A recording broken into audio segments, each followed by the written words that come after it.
ఇప్పుడు గవర్నర్ గారి ప్రసంగానికి ధన్యవాదాలు తెలిపే తీర్మానంపై నిన్న జరిగిన చర్చకి కొనసాగింపు. ముందుగా విష్ణుకుమార్ రాజు గారు. ఆయన సమయం కావాలా? సోమిరెడ్డి గారు మాట్లాడుతూ ఉన్నారు. అది నేను డిసైడ్ చేయాలి. మీకు సమయం కావాలంటే చెప్పండి. సోమిరెడ్డి చంద్రమోహన్ రెడ్డి గారు. నమస్కారం అధ్యక్ష, ధన్యవాదాలు. అధ్యక్ష, నిన్న గవర్నర్ గారు ఆయన స్పీచ్ ఈ రాష్ట్ర పరిపాలన, కూటమి ప్రభుత్వ పరిపాలన, చంద్రబాబు నాయుడు గారు ముఖ్యమంత్రిగా అద్దం పట్టింది అధ్యక్ష. అయితే ఓ పక్కన గవర్నర్ గారి ప్రసంగం కొనసాగుతుంది,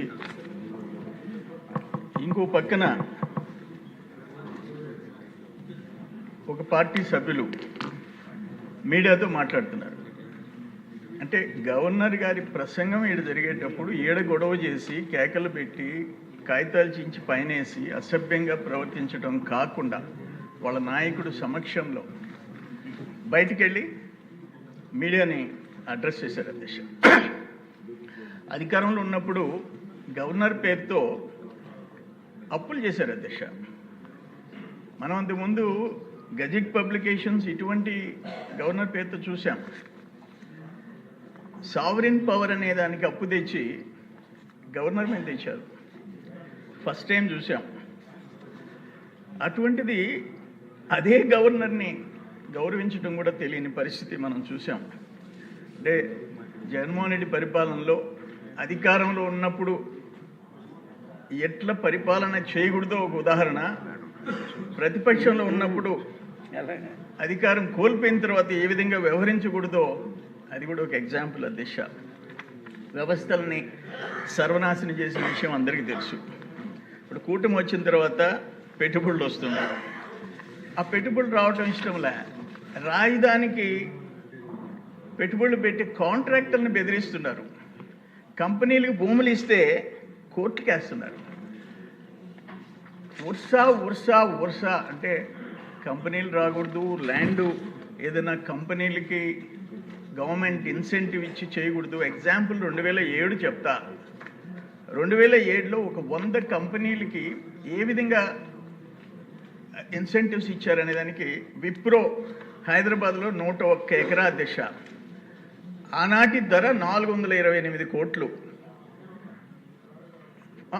428 crores, 40 కోట్లకి ఇచ్చారు. అగాఖాన్ ఫౌండేషన్ 100 ఎకరాలు 450 కోట్ల విలువ ఉచితంగా ఇచ్చేశారు. బ్రాండిక్స్ కంపెనీ విశాఖపట్నం 1000 ఎకరాలు 3600 కోట్ల విలువ రూపాయికి ఇచ్చారు, ఎకరా రూపాయి లీజ్ కింద. ఇన్ఫోసిస్ గట్కేస్కర్లో హైదరాబాదులో 447 ఎకరాలు 1225 కోట్లు 54 కోట్లకి ఇచ్చేసేసారు. అటువంటివన్నీ మనం చూసాం.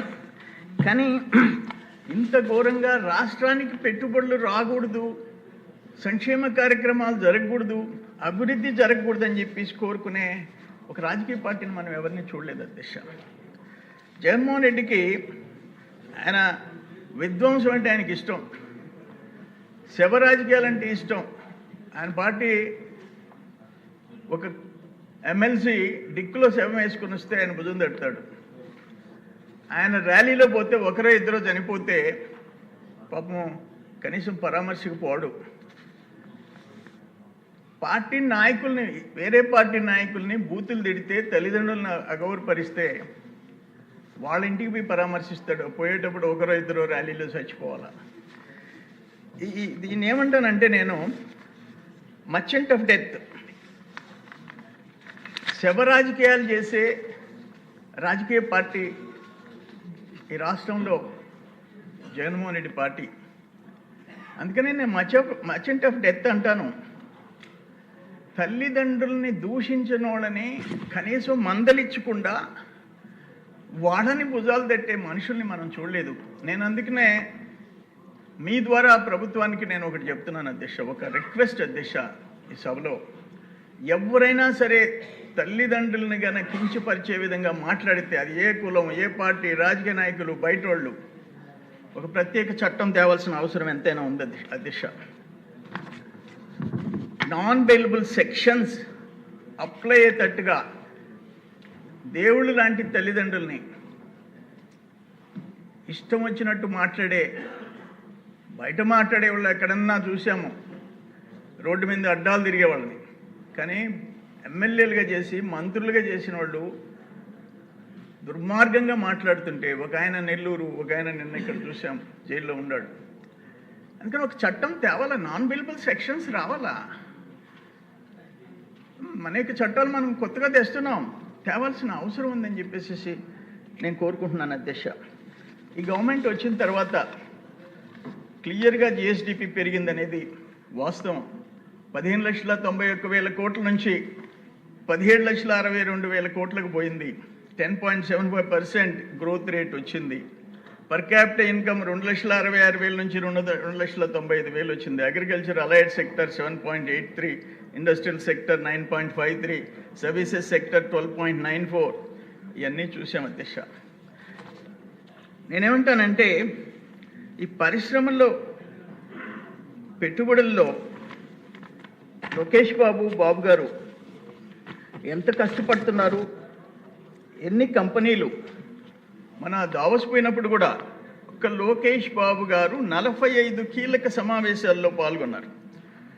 వరల్డ్ టాప్ మోస్ట్ కంపెనీలు ఆర్ఎంజెడ్, బ్లాక్ స్టోన్, బ్రూక్ఫీల్డ్, వెస్టర్న్, జెరా ఇటువంటి కంపెనీలతో ఇంటరాక్ట్ అయినాడు.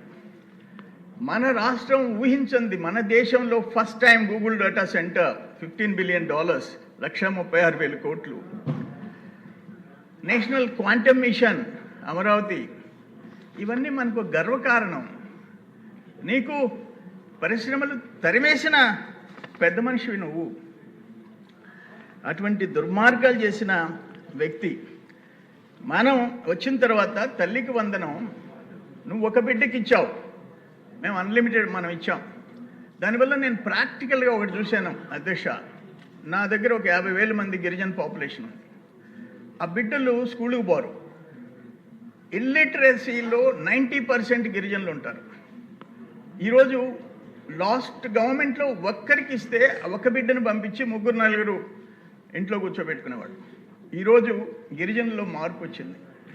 3కైనా 4కైనా ఇస్తున్నాం కాబట్టి ఆ 3-4 స్కూల్కి పంపించే పరిస్థితి ఈరోజు వచ్చింది అధ్యక్ష. అది ఒక రకంగా చాలా సంతోషమైన. సరే, మనం చేసిన సంక్షేమ కార్యక్రమాలు నేను అందరూ తోటి సభ్యులందరూ మాట్లాడినారు. కానీ అన్నిటికంటే ల్యాండ్ టైటిలింగ్ యాక్ట్ రద్దు చేయటం, నేను సాక్షాత్తు నా కాన్స్టిట్యున్సీ రెవెన్యూ మినిస్టర్ గారికి నేను చెప్పా, మదనపల్లి ఫైల్స్ అంటుంటే, అయ్యా సర్వేపల్లికి రా, సర్వేపల్లి ఫైల్స్ ఉన్నాయి, ఒకరోజు మీటింగ్ పెట్టని చెప్పా. అంత ఆ ఘోరాలు నేరాలు రెవెన్యూలో జరిగినాయి. అయితే ఇంకొక విషయం, కొంచెం సమయం తక్కువ ఉంది సార్, మీ పార్టీ నాకు 10 మినిట్స్ ఇచ్చారు. ఇక్కడ 5 మినిట్స్ ఉంది, బట్ ఇంకో 5 మినిట్స్ కంప్లీట్ చేస్తాం అధ్యక్ష. ఇంకోటి ఏంటంటే, మనం కష్టపడి ఆ రెవెన్యూలో జరిగిన తప్పులు రెక్టిఫై చేస్తే పక్క రోజు కోర్టులో స్టేలు తెచ్చేస్తున్నారు. అది కూడా legal department, revenue department counters file చేయడంలో సరిగా చేయటం లేదని ఒక ఒపీనియన్ ఉంది. స్టేలు తెచ్చి అక్కడ పారేస్తున్నారు. అవి వికెట్ చేయించుకోవటం చాలా కష్టం అవుతుంది. ఎవరైతే భూ కబ్జాలు చేశారో, కోట్లాది 100 కోట్ల రూపాయల భూములు వాళ్ళ పేదోళ్ళ నోళ్లు కొట్టి మార్చుకున్నారో, ప్రభుత్వ పొలాలు కబ్జా చేశారో, వాళ్ళ విషయంలో ఒక ప్రత్యేక శ్రద్ధ తీసుకోవాల్సిన అవసరం ఉందని చెప్పేసి నేను మనవి చేసుకుంటున్నాను అధ్యక్ష. సరే, మీరు టైం లేదంటున్నారు, నేను ఒక్క మాట అంటాను అధ్యక్ష. ఒక్క మాట ఏంటంటే, నిన్న మద్యం కుంభకోణంలో సర్వోన్నత న్యాయస్థానం ఈ దేశంలో ఏం మాట్లాడింది? ఏ మాత్రం ఆత్మగౌరవం ఉండేవాడు నిన్న సుప్రీంకోర్టు సిజే బెంచ్ కామెంట్స్ తర్వాత తక్షణం రాజకీయాల నుంచి విరమించుకోవాలా. ఆర్టీసీ గురించి ఒక కోర్టులో జడ్జిమెంట్ వస్తే ఆనాటి ముఖ్యమంత్రులు రాజీనామా చేసి చూసాం ఆ డెసిషన్ని. ఈరోజు బ్యూరోక్రాట్లు, రాజకీయ పలుకుబడితో ఉన్న హోదాలు అనుభవించేవాళ్ళు, తుది నిర్ణయాలు తీసుకునేవారు. వీరందరి మధ్య నేరపూరిత కుట్ర, క్రియాశీలక సహకారం, కుమ్మక్కు లేకుండా 3,200 కోట్ల భారీ అవినీతి సాధ్యం కాదు. ఇదేమి చిన్న విషయం కాదు, మిమ్మల్ని నేను విడుదల చేయలేను, అందువల్ల బెయిల్ ఇవ్వటం కుదరదు అని సుప్రీంకోర్టు ప్రధాన న్యాయమూర్తి జస్టిస్ సూర్యకాంత్ గారు, దీంట్లో బ్యూరోక్రాట్స్, రాజకీయ నాయకులు 3,200 కోట్లు, ఢిల్లీలో 200 కోట్లకి ఒక ముఖ్యమంత్రి, ఒక ఉప ముఖ్యమంత్రి, ఒక ముఖ్యమంత్రి కుమార్తె, ఒక ముఖ్యమంత్రి అపజిల్లులు తమిళనాడు, వీళ్ళందరూ జైలుకి పోయినారు. 3,200 crores అంటే ఆనాటి ప్రభుత్వ పెద్దకి సుప్రీంకోర్టు కామెంట్ చేసింది. రాజకీయ నాయకులు ప్రమేయం అంటే ఏ రాజకీయ నాయకుడు, ఎవరు ముఖ్యమంత్రి, అంతకంటే ఇంకా అంటే ఈ దేశంలో సుప్రీంకోర్టు సీజే బెంచ్ కామెంట్ చేసిన తర్వాత సిగ్గుతో తలదించుకోవాల్సిన అవసరం ఉంది. అటువంటి వ్యక్తి నిన్న ప్రవర్తించిన తీరు మనం చూసాం అధ్యక్ష. ఈ దురదృష్టకరమైన పరిస్థితులు మన రాష్ట్రానికి చుట్టుకున్నాయి. ఇటువంటి వాళ్ళు రాజకీయాల నుంచి తప్పుకోవాల్సిన అవసరం ఉంది. అనేక కేసులు ఉన్నాయి. 2012 కేసుల్లో ముద్దాయి, నిన్న 3,200 కోట్లు, అటువంటి ఎన్ని వందల వేల కోట్లు వాళ్ళు వచ్చి ఈ రాష్ట్రాన్ని పరిపాలించే పరిస్థితి రావడం దురదృష్టకరం. లాస్ట్ 5 years మొత్తం రాష్ట్రం కొలాప్స్ అయిపోయింది. కూటమి ప్రభుత్వం వచ్చిన తర్వాత ఇటు జనసేన పవన్ కళ్యాణ్ గారు ఫుల్ సపోర్ట్, మోడీ గారి ఆశీర్వాదాలు, చంద్రబాబు నాయుడు గారు, లోకేష్ గారి పట్టుదల, వాళ్ళ కృషి మనం చూస్తున్నాం. మైనస్ డిగ్రీల్లో ఒక్క క్షణం తీరిక లేకుండా ఇన్వెస్టర్స్తో ఇంటరాక్ట్ అయిన చూసాము.